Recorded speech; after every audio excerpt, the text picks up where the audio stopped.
باللہ من الشیطان الرجیم بسم اللہ الرحمن الرحیم الحمدللہ رب العالمین والصلاة والسلام علی اشرف الانبیاء وسید المرسلین سیدنا محمد وعلی آلہ واصحابہ اجمعین اللہم صل علی سیدنا محمد وعلی آل سیدنا محمد كما صليت على إبراهيم وعلى آل إبراهيم في العالمين إنك حميد مجيد أعوذ بالله من الشيطان الرجيم بسم الله الرحمن الرحيم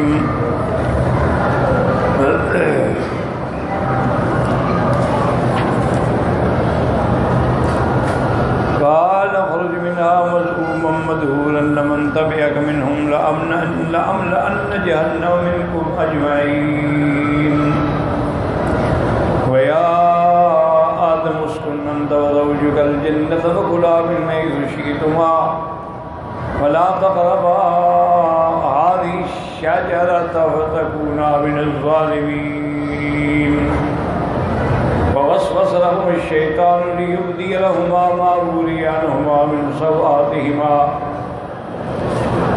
وقال ما نهاكما ربكما عن هذه الشجرة إلا أن تكونا ملكين أو تكونا من الخالدين وقاسمهما إني لكما لمن الناصحين. قال المؤلف والمفسر رحمه الله تعالى أدام النفع بعلومه وعلومكم في الدارين آمين إلى أن قال أكد تعالى عليه اللعنة والطرد والإبعاد والنفي عن محل الملأ الأعلى بقوله اخرج منها مذءوما مدحورا. اب مفسر رحمۃ اللہ علیہ فرماتے ہیں کہ اس حکم میں گویا کہ تاکید ہے اس لعنتی جو اللہ نے پہلے فرمایا انک من الصاغرین، اور یہ بھی فرمایا تھا ان علیک اللعنۃ الی یوم الدین.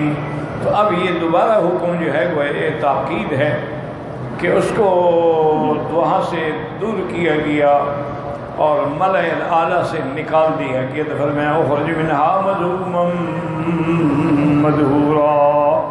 قال ابن جریر اما المذموم هو الوعيب والزام غير مشدد العيب يقال ضامه يضامه ضاما فهو مذموم ويتركون الحمد يقول ذمه عظيمه زيما وضاما والزام والزیم ابلغ فی العیب من الذم. اب مفسر رحمۃ اللہ علیہ فرماتے ہیں کہ یہاں دو لفظ ہیں مذءوما مدحورا. مذموم کا معنی عیب لگایا ہوا، جس پہ عیب لگا، اور زائم جو ہے غیر مشدد زام، اس کا معنی بھی عیب ہوتا ہے. کبھی اس کو زعم یزعم حمزے سے کبھی حمزہ نہیں پڑھا جاتا، اس لیے فرماتے ہیں کہ لفظ زام اور زیم جو ہیں یہ عیب کے مسئلے میں ضم سے زیادہ ابلغ ہیں. اس لیے اللہ نے فرمایا قال اخرج منها مذءوما مدحورا والمدحور المقصی ای هو المبعد المطرود. مدحورا کا معنی دور کیا گیا، دور ہٹایا گیا. اس کا معنی آتا ہے کہ یعنی هو المبعد، جس کو دور کیا گیا اور دھتکارا گیا. وقال عبد الرحمن بن زید بن اسلم ما نعرف المذموم والمذموم الا واحدا، فتح مذموم وہی ایک ہے. وقال سفیان الثوری عن ابی اسحاق التمیمی ان ابن عباس اخرج منها مذموما مدحورا قال مقیتا ذلیل ہو کر. وقال علی ابن ابی طالب صغیرا مقیتا، بالکل حقیر ذلیل جو تم تکبر کر رہے تھے. وقال صدی مقیتا مطرودا ذلیل اور ٹھکرایا ہوا. وقال قتادہ لعینا مقیتا، لعنت بھی ہے تم پہ اور دھتکارے ہوئے بھی ہو. وقال مجاہد انہا منفیا مطرودا، جس کو نکالا گیا اور بھگایا گیا. وقال الربيع بن انس مذموما منفيا والمدهور والمصور. انہوں نے کہا مذموم کا معنی ہے جس کو وہاں سے نکالا گیا، اور مدہور کا معنی یہ ہے جس کو ذلیل کیا گیا.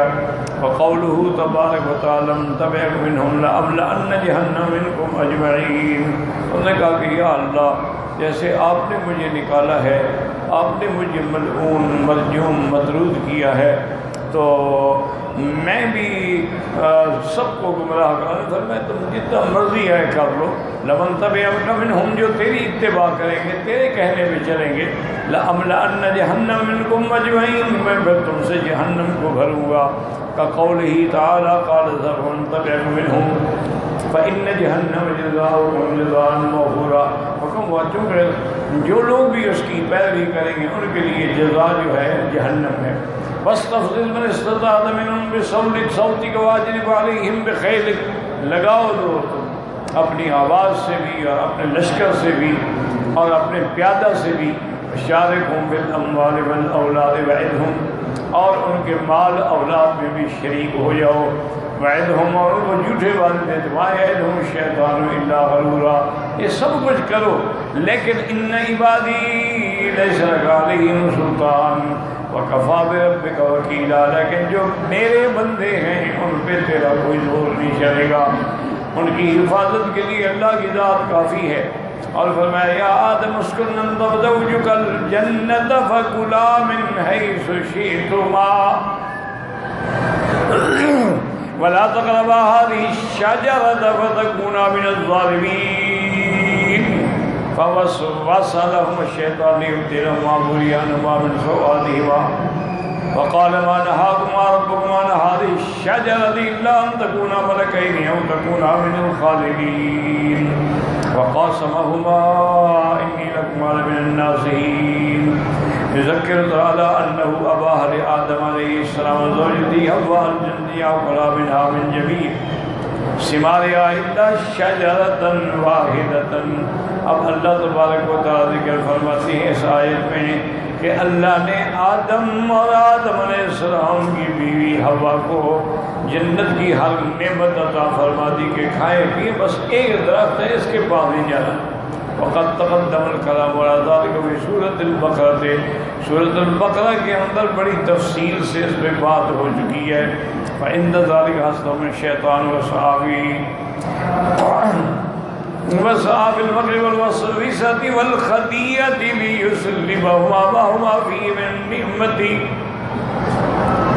واللباس الحسن. اب شیطان جو تھا وہ جل گیا حسن میں کہ اچھا ان کو اللہ نے اتنا بڑا مقام، اتنی بڑی عزت، اتنا بڑا ٹھکانہ. تو اب اس نے مکر وسوسہ اور دھوکے سے کوشش کی تاکہ حضرت آدم علیہ السلام سے یہ جگہ چھن جائے، یہ لباس اور مقام چھن جائے. وَقَالَ كِذْبًا وَإِفْتَرًا، اور جھوٹ گھڑا اور کہا حضرت آدم سے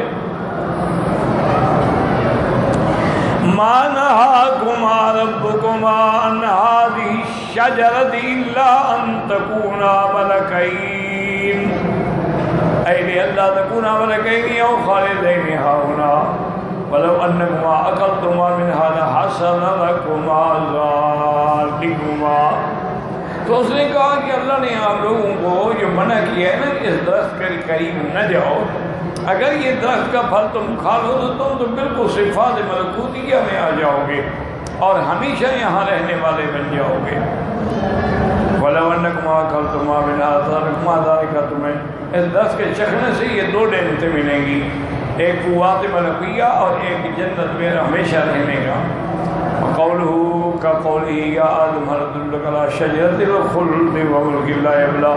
اس نے کہا آدم میں تمہیں ایک ایسا درخت نہ بتاؤں کہ جس کے کھانے سے آدمی ہمیشہ جنت میں رہے، اور ایسا اللہ اس کو نعمت دے، انعام دے، ملک دے جو کبھی بھی گسیدہ نہ ہو. اے اللہ تکونا ملکین كقوله يبين الله لكم أن تضلوا، یہ ازمان ہے لئلا تضلوا تاکہ گمراہ نہ ہو. فالقى في الأرض رواسي تميد بكم إلى الله تميد بكم. وقال ابن عباس ويحيى بن كثير يقرأان إلا أن تكونا ملكين بكسر اللام. وقال الجمهور فتيا ملكين وقاسمهما حلفهما بالله إني لكما لمن الناصحين فإني من قبلكما هاهنا وأنا بهذا المكان وهذا من باب المفاعلة والمراد هذا الطرفين وكما قال خالد بن زهير بن أبي ذؤيب وقاسمهم بالله جهدا لأنتم ألذ من السلوى إذ ما نشورا. اب اس نے قسمیں کھائیں، اللہ کی قسمیں کھائیں کہ میں تم دونوں کا خیر خواہ ہوں. اس کے بعد فرماتی ہیں کہ لِمَنِ النَّاصِحِينَ فَإِنَّ مِن قَبْلِكُمَا هَاهُنَا وَأَلَمْ بِهَذَا الْمَكَانِ. تو یہ باب مفاقاسماہما، لیکن مراد ایک طرف ہے، ورنہ آدم و حوا نے تو قسم نہیں کھائی نا.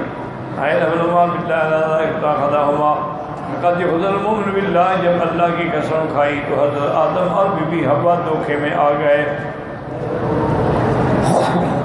کیونکہ مومن جو ہے نا وہ صاف بات ہے اللہ کے نام پر تمہیں دھوکہ کھا جاتا ہے. وقال قتادہ فی الآیۃ حلف باللہ انی خلقت قبلکما وانا اعلم منکما فاتبعنی ارشدکما. اور حضرت قتادہ نے یہ بھی ذکر کیا ہے کہ اس نے قسم کھائی کہ دیکھو میں تم سے پہلے پیدا ہو چکا ہوں.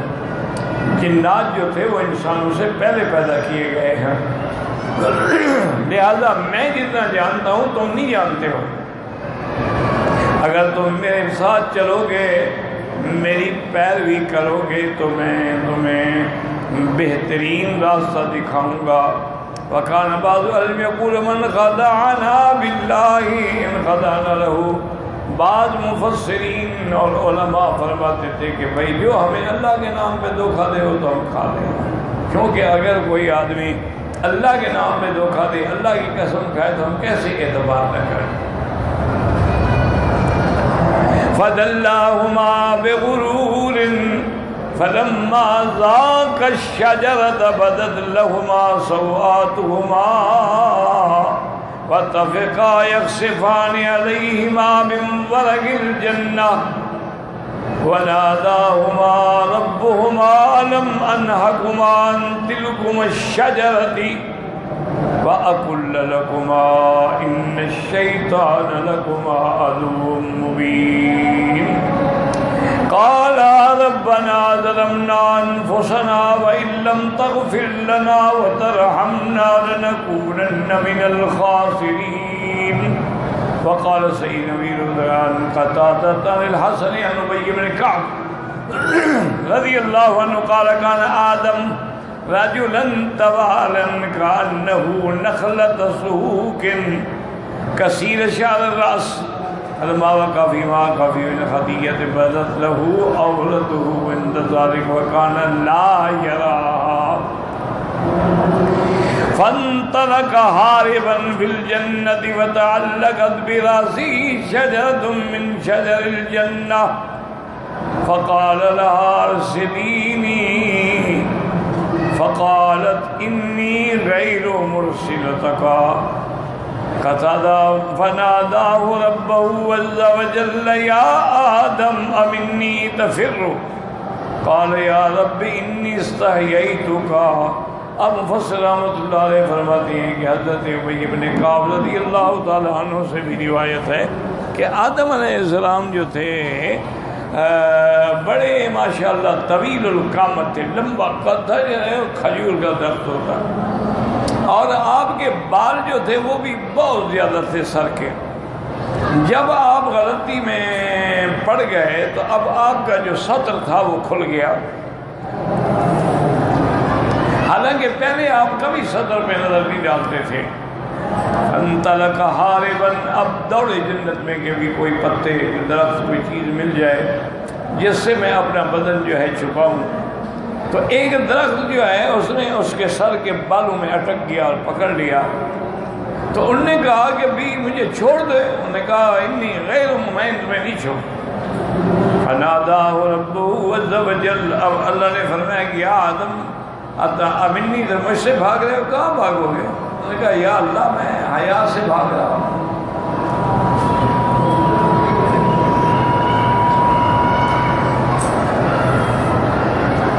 وقد روى ابن محمد بن طريق حسن بن كعب بن مرفوعا والموقوف والصحيح إسنادا.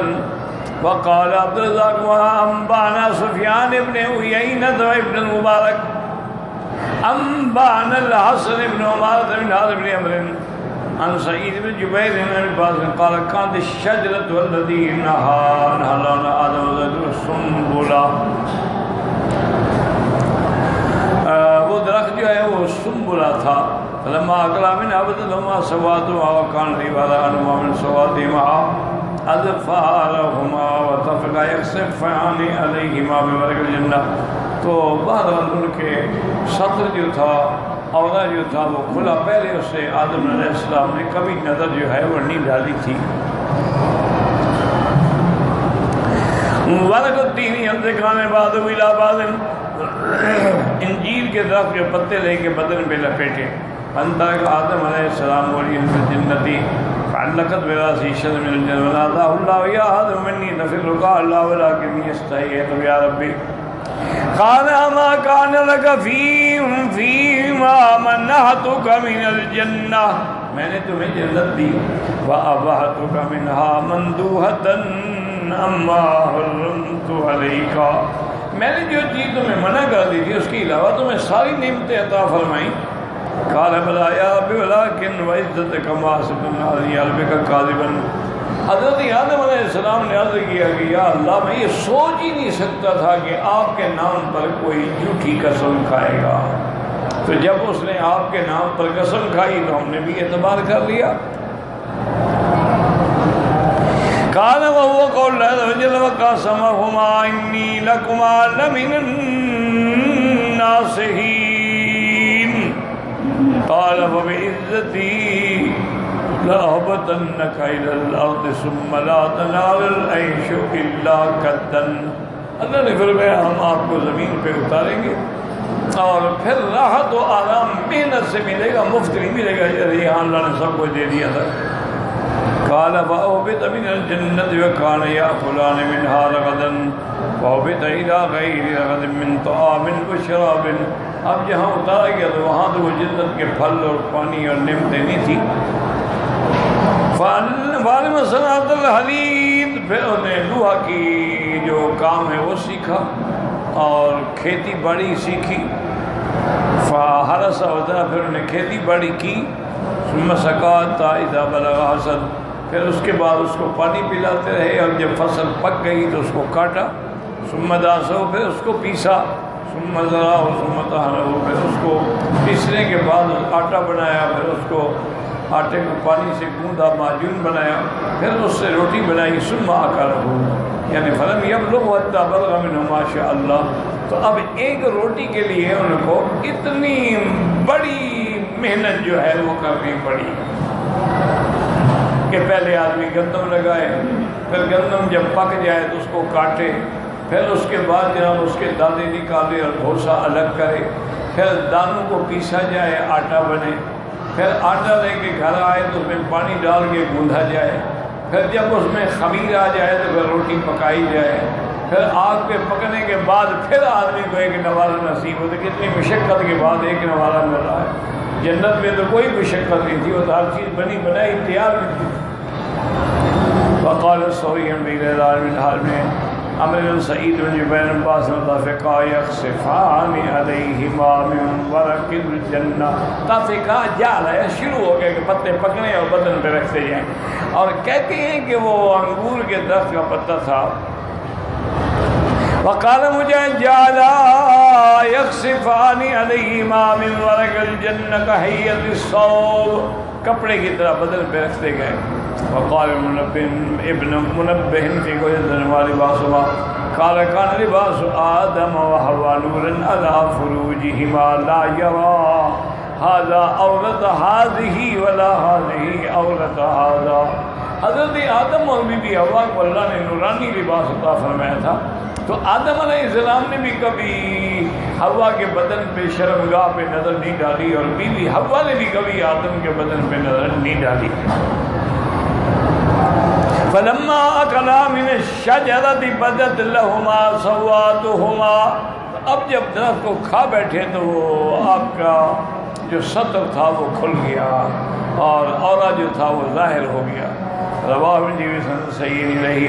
وقال عبد الرزاق اخبرنا معمر بن قتادہ قال قال آدم ربی ارأیت ان تبت واستغفرت قال اذا ادخلک الجنہ۔ تو حضرت آدم نے عرض کیا کہ یا اللہ اگر میں توبہ کروں، استغفار کروں، معافی مانگوں، میں ہاں پھر ہم آپ کو جنت میں داخل کریں گے۔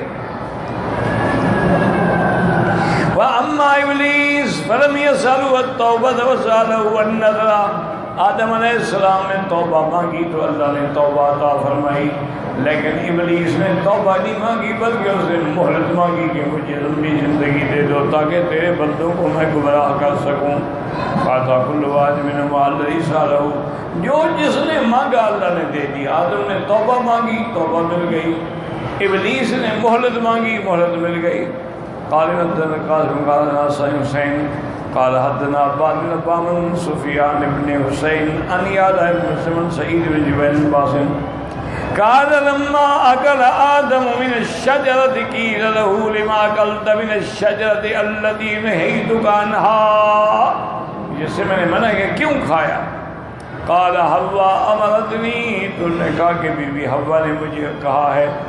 قال فإني قد عاقبتها إلا أن لا تهمل إلا كرها ولا تضع إلا كرها۔ اللہ نے کہا پھر اسی لیے ہم نے حوا اور اس کی بیٹیوں پر یہ سزا رکھی ہے کہ جب حمل ہوگا تو تکلیف ہوگی، ولادت ہوگی تو تکلیف ہوگی، یہ بھی روتی رہیں گی ہمیشہ۔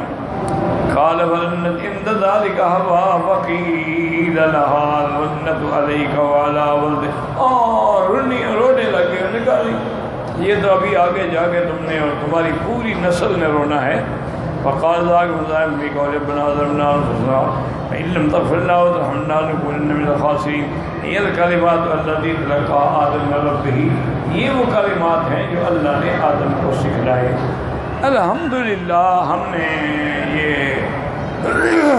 واقعہ جو ہے بڑی تفصیل سے پڑھا ہے، لیکن اس میں کچھ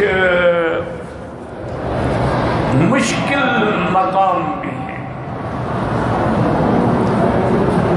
سب سے پہلی مشکل بات تو یہ ہے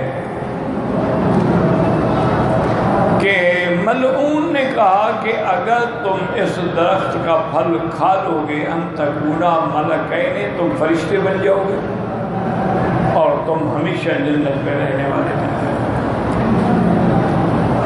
یہ دھوکہ شیطان نے کیسے دیا؟ بھائی آدم تو جانتے ہیں کہ اللہ نے مجھے مسجود الملائکہ بنایا ہے، کہ تمام ملائکہ نے مجھے سجدہ کیا ہے، تو آدم تو فرشتوں سے افضل ہیں، تو جب فرشتوں سے افضل ہیں پھر ان کو کہنے کہ اللہ تمہیں فرشتے بنا دیں گے، تو یہ کون سی ایسی بات تھی جو آدم کے سمجھ میں نہ آئی؟ اس لیے تھوڑا سا مقامات پہ مشکلات ہوتی ہیں۔ اس نے یہ کیسے کہا؟ اس کے دو جواب ہیں۔ ایک جواب تو بعض علماء نے یہ دیا ہے کہ یہ ملکین نہیں ہے، ملکین ہے، لام کے کسرے کے ساتھ، اللہ تمہیں بادشاہ بنا رہے ہیں۔ تو اگر ملک مراد نہیں اور بادشاہ مراد ہے پھر تو کوئی یعنی شبہ نہیں، بات ختم ہو گئی، اعتراض ختم ہو گئی۔ لیکن جمہور جو ہے نا وہ وہی لام کی زبر سے پڑھتے ہیں، الا ان تکونا ملکین، اگر ملک کہو تو فرشتہ، ملک کہو تو بادشاہ۔ تو بعض علماء علیہم تو رحمت اللہ علیہم یہ فرماتے ہیں کہ حضرت آدم علیہ السلام کو جیسے اب دیکھیں نا جی کہ چاہے آدمی افضل بھی ہو لیکن کبھی کبھی بعض خصوصی اب جب خصوصی آدم افضل ہے لیکن آدم کے اندر بھی یہ طاقت نہیں ہے کہ ایک سیکنڈ میں آسمانوں پہ چلا جائے اتر جائے۔ آدم علیہ السلام میں بھی یہ طاقت نہیں ہے، اور فرشتوں کے اندر تو یہ طاقت ہے کہ آسمانوں پہ جاتے ہیں، آسمانوں سے اترتے ہیں. ہمارے یہ جو فرشتے بیٹھے ہیں دن کے الگ ہیں، رات کے الگ ہیں. کرامن کاتبین یعلمون ما تفعلون. اسی لیے اللہ نے جو حفظہ رکھے ہیں، جو بنی آدم کی حفاظت کرتے ہیں، وہ دن میں الگ ہے، رات میں الگ ہے. دن والے جب شام ہوتی ہے تو چلے جاتے ہیں، رات والے آ جاتے ہیں، صبح ہوتی ہے تو وہ چلے جاتے ہیں. اسی لیے حکم ہے کہ ان قرآن الفجر کان مشہودا، صبح کی نماز کا وقت جو ہے وہ مشہود ہے، ملائکہ حاضر ہوتے ہیں.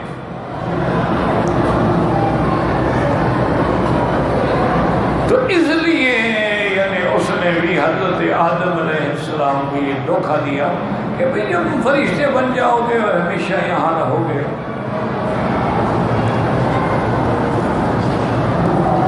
اور بعض علماء نے اس کا اور جواب دیا. انہوں نے کہا اللہ کا ارادہ مبارک جو ہے وہ یہی تھا نا کہ حضرت آدم کو زمین میں اتاروں گا. اذ قال ربک للملائکۃ انی جاعل فی الارض خلیفہ، جو میرے نائب کی حیثیت میں دنیا میں جا کے کام کرے گا. قالوا اتجعل فیہا من یفسد فیہا ویسفک الدماء وَنَحْنُ نُسَبِّحُ بِحَمْدِكَ وَنُقَدِّسُ لَكَ. تو آدم کے دماغ میں بھی یہی آیا کہ اگر مجھے نیچے بھیجا گیا تو وہاں فساد بھی ہوں گے، خون بھی بہائے جائیں گے، قتال بھی ہوگی، لڑائیاں بھی ہوں گی. اس سے تو بہتر ہے کہ میں فرشتہ بن جاؤں، یہاں رہوں ہمیشہ. اس لیے ابلیس نے ان کو دھوکہ دیا کہ الا ان تکونا ملکین او تکونا من الخالدین.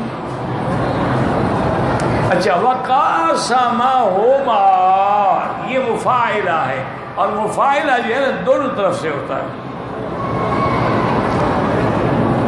مفاعلہ کا باب جو ہے نا وہ جیسے مضاربہ، مخاصمہ، مکالمہ، تو دونوں طرف سے ایک دوسرے کو ماریں گے نا. تو جب یہاں بھی وزن مفاعلہ ہے لیکن آدم علیہ السلام نے تو کوئی قسم نہیں کھائی،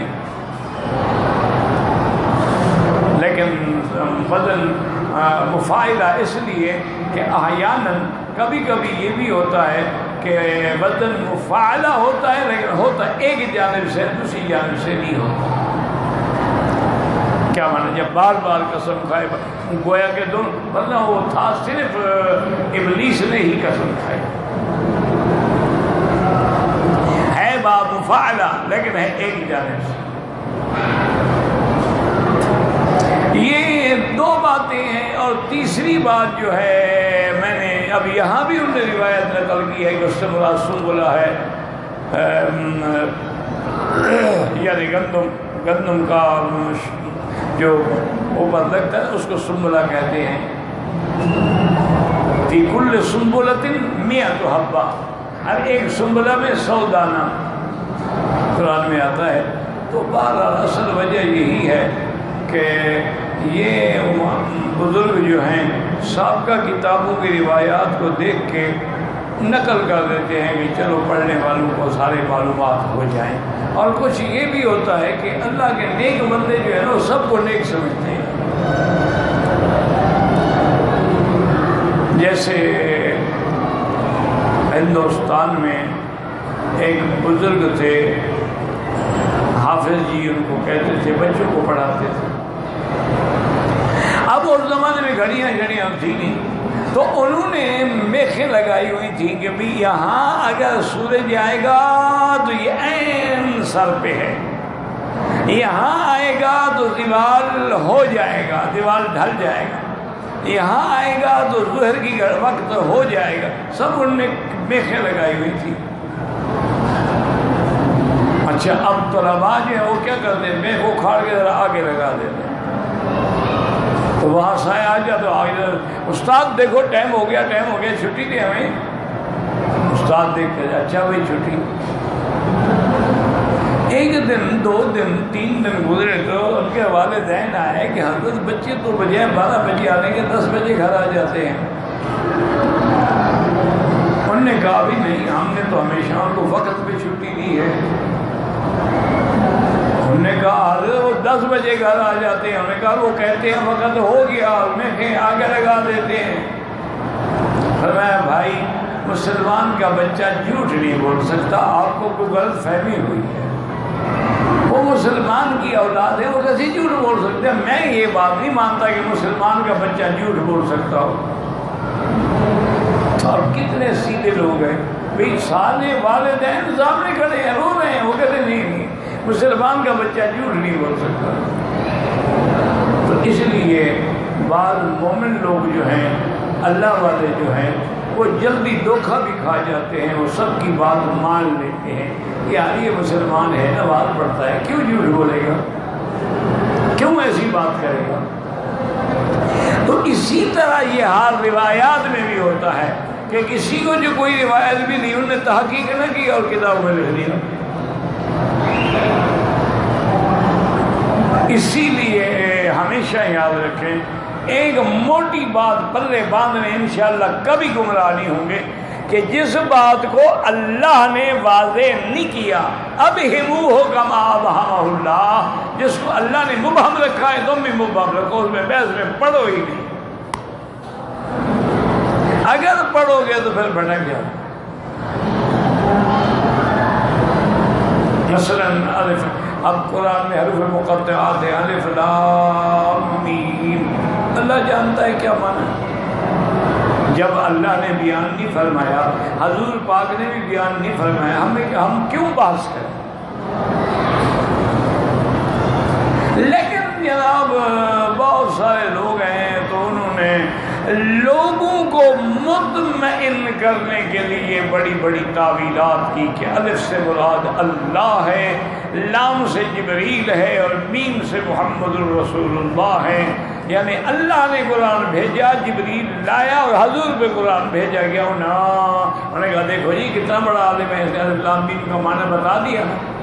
اکثر مولوی تو نہیں بتاتے تھے، حالانکہ یہ غلط۔ اس کا نتیجہ یہ نکلا کہ شیعہ تو انتظار میں بیٹھے تھے نا، انہوں نے کہا جناب اگر الف سے اللہ اور لام سے جبریل اور میم سے محمد مصطفیٰ ہے تو کاف ہا یا عین صاد، کاف سے کربلا ہے اور ہا سے ہلاکت ہے اور یہ سے ہلاکت یزید ہے اور عین سے عطش حسین ہے اور صاد سے صبر حسین ہے، انہوں نے بھی نکال لیا۔ اگر تم کبھی ایسی باتیں کچی نہ کرتے تو دشمن کو بھی ایسی باتیں بنانے کا موقع نہیں۔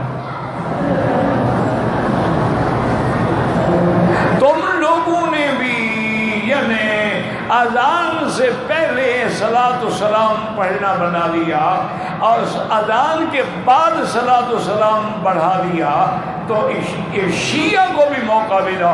انہوں نے کہا اچھا اگر یہ اہل سنت والجماعت ہو کر جو حضرت بلال نے سلام نہیں پڑھا ہے، نہ پہلے پڑھا نہ بعد میں، اگر یہ بڑھا سکتے ہیں تو ہم کیوں نہ بڑھائیں؟ انہوں نے بھی بڑھا دیا، علی ولی اللہ خلیفۃ بلا فصل۔ انہوں نے کہا جب تم بڑھا سکتے ہو تو پھر ہم بھی بڑھا سکتے ہیں۔ تم نے تو اذان سے پہلے، ہم تو اذان کے اندر داخل کر دیا، علی ولی اللہ ہے خلیفہ اللہ کے حکم کو نہ سمجھو گے تو پھر ٹھوکریں لگے۔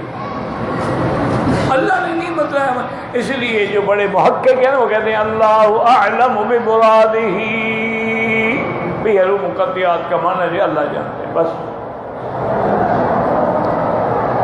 اسی لیے قرآن پاک اذ الفتیۃ الی الکہف، وہ نوجوان جو غار میں پناہ لی تھی، اللہ نے نام نہیں بتایا، بس چند نوجوان تھے جنہیں غار میں پڑھا۔ اب تم نے جناب ان کے نام ڈھونڈنے شروع کر دیے، اصحاب کہف کے نام لے آئے اور پھر ساتھ ان کو یہ بھی پتہ لگ گیا کہ اصحاب کہف کے نام دکھاؤ جس بندے کو جن نے پکڑا ہوا ہو تو جن حاضر ہو جاتا ہے۔ پتہ نہیں یہ کون بتا گیا مولوی صاحبان کو کہ نبی کے نام پہ تو حاضر نہیں ہوتا، انبیاء کے نام پہ بھی جن حاضر نہیں ہوتا، اصحاب کہف کے نام سے حاضر ہو جاتا ہے۔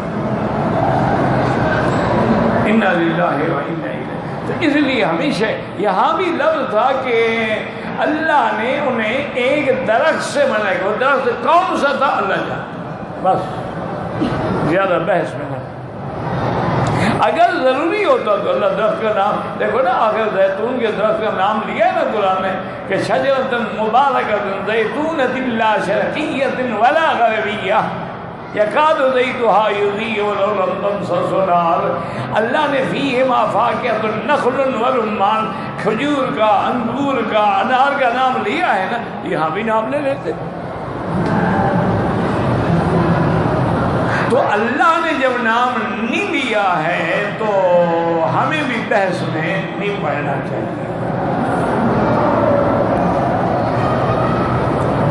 اور دوسری بات یہ ہے کہ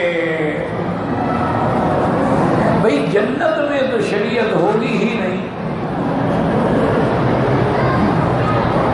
جنت میں تو کوئی شریعت نہیں، کوئی نماز نہیں، کوئی روزہ نہیں، کوئی حج نہیں، کوئی زکوٰۃ نہیں، کوئی عمرہ نہیں. جنت میں تو کوئی تکلیف نہیں، تو وہاں تو شریعت کی تکلیف ہے ہی نہیں نا. وہاں یہ حکم تو نہیں ہوگا کہ 5 نمازیں پڑھیں. وہاں تو ہاں اگر کوئی پڑھے گا تلذذاً، جس کو نماز کی لذت لگی ہوئی ہے وہ وہاں بھی پڑھے گا، لیکن حکم تو نہیں ہے نا. جن کو قرآن پاک سے عشق ہو گیا ہے، محبت ہو گئی ہے، وہ تو جنت میں بھی انشاءاللہ قرآن پڑھے گا، وہ تو قبر میں بھی قرآن پڑھتے ہیں.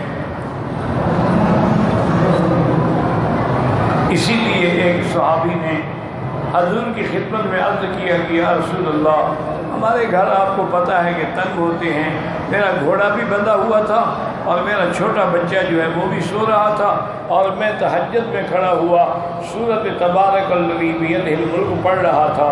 میں جب تھوڑا سا آواز اونچی کرتا پڑھتا تو گھوڑا جو ہے نا وہ چھلنے لگ گیا تھا، اور میں جب چپ کر دیا تو گھوڑا بھی سبق. تو اسی طرح بار بار جب ہوا تو میں ڈر گیا کہ کہیں گھوڑا پاؤں مار کے میرے بچے کو نہ ختم کر دے. میں نے پھر وہ پڑھنا بند کر دیا.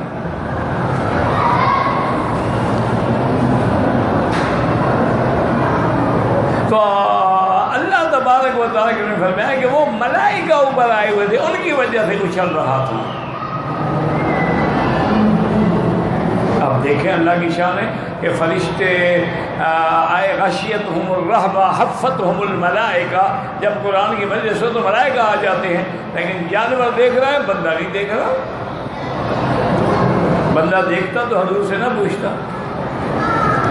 اسی طرح ایک صحابی نے کہا کہ یا رسول اللہ، میں نے سفر میں جس جگہ رات کو خیمہ لگایا، میں سونے لگا تو مجھے زمین سے سورۃ الملک پڑھنے کی آواز آ رہی تھی.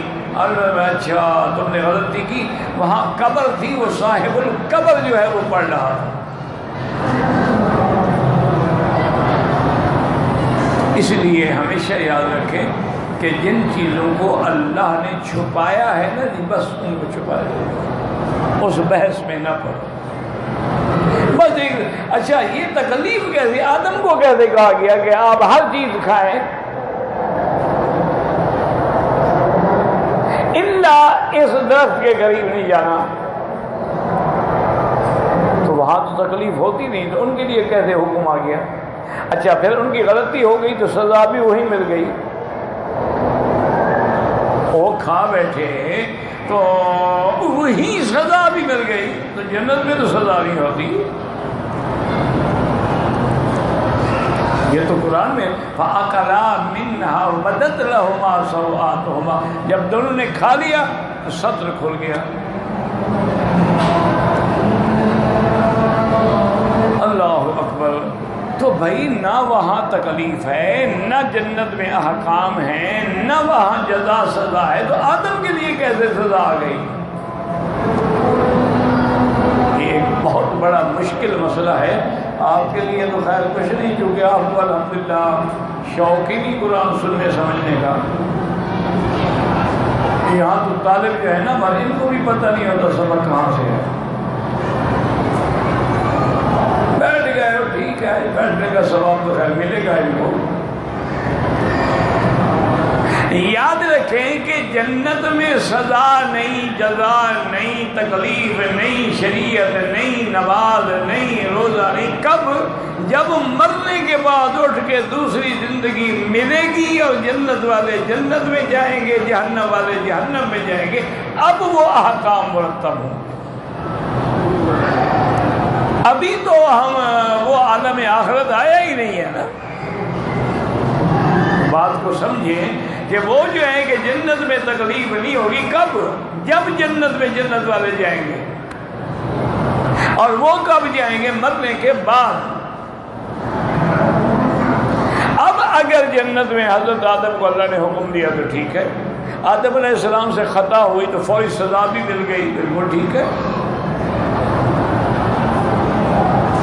اچھا، اسی طرح یعنی یہ سمجھیں کہ صحیح حدیث مبارک ہے کہ دجال جو ہے وہ پوری دنیا گھومے گا، ہر جگہ جائے گا، الا الحرمین، صرف مکہ اور مدینہ میں داخل نہیں ہوگا.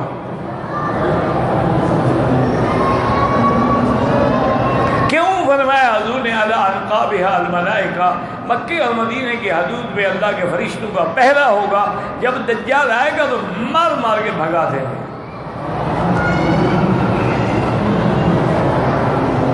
اور اسی طرح صحیح حدیث میں ہے، حضور نے فرمایا میں نے خواب میں دیکھا ہے کہ عیسیٰ ابن مریم علیہ السلام جو ہیں وہ اللہ کے کعبے کا طواف کر رہے ہیں. اور اسی طرح حضور نے فرمایا کہ پھر میں نے یہ بھی دیکھا ہے کہ وہ مسیح دجال جو ہے وہ بھی طواف کر رہا ہے.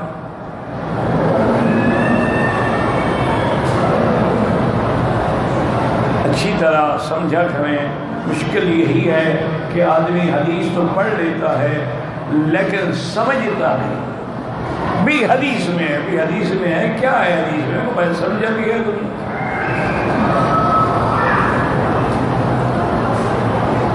اب حضور فرماتے ہیں کہ مکے مدینے کے حرم میں دجال داخل نہیں ہوگا. اور فرماتے ہیں میں نے خواب دیکھا وہ طواف کر رہا. اور نبی کا خواب تو کبھی غلط ہوتا ہی نہیں نا. نبی کا خواب تو ایسے ہے جیسے اللہ کا وحی ہو.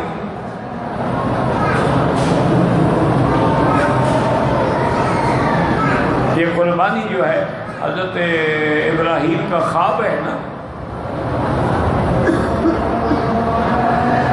تو اب یہ مسئلہ مشکل ہو گیا کہ دو حدیثیں ہو گئیں.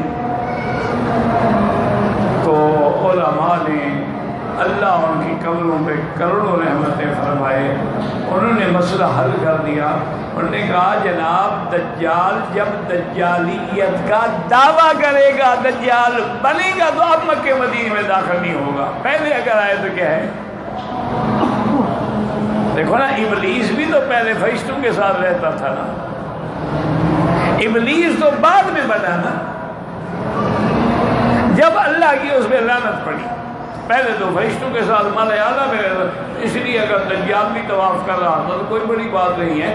بات یہ ہے کہ جب وہ دجالیت کا دعویٰ کرے گا اور دجال ڈکلیئر ہو جائے گا، اب وہ پوری دنیا میں جائے گا لیکن حرمین میں اس کو داخل نہیں ہونے دیا جائے گا.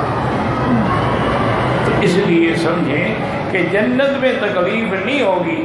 شرعی احکام نے کب؟ مرنے کے بعد جب ہم جنت میں جائیں گے. ابھی تو وہ احکام نہیں ہے. اس لیے حضرت آدم علیہ السلام کو اللہ نے جنت میں رکھا اور ان سے غلطی ہوئی تو اس کے لیے وہ ان کو وہی. اچھا، دوسری بات یہ ہے کہ آخر اس کی کیا وجہ ہے کہ غلطی کی سزا یہ ملی کہ شرمگاہ کھل گئی.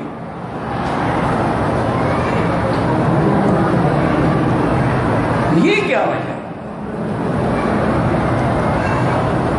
بھائی اور سزا بھی تو ہو سکتی تھی نا. لیکن یہ ہے کہ جب فَأَكَلَا فَبَدَتْ لَهُمَا سَوْآتُهُمَا، فوراً اور کھل گیا. اور اب بھاگ بھاگ کے پتے پکڑ رہے ہیں، لگا رہے ہیں، پتہ چھپا رہے ہیں. اللہ کہاں بھاگو گے؟ انہوں نے کہا اللہ حیا سے بھاگ رہا ہوں اور کیا، مطلب آپ کی علم سے، آپ کی قدرت سے کون بھاگ سکتا؟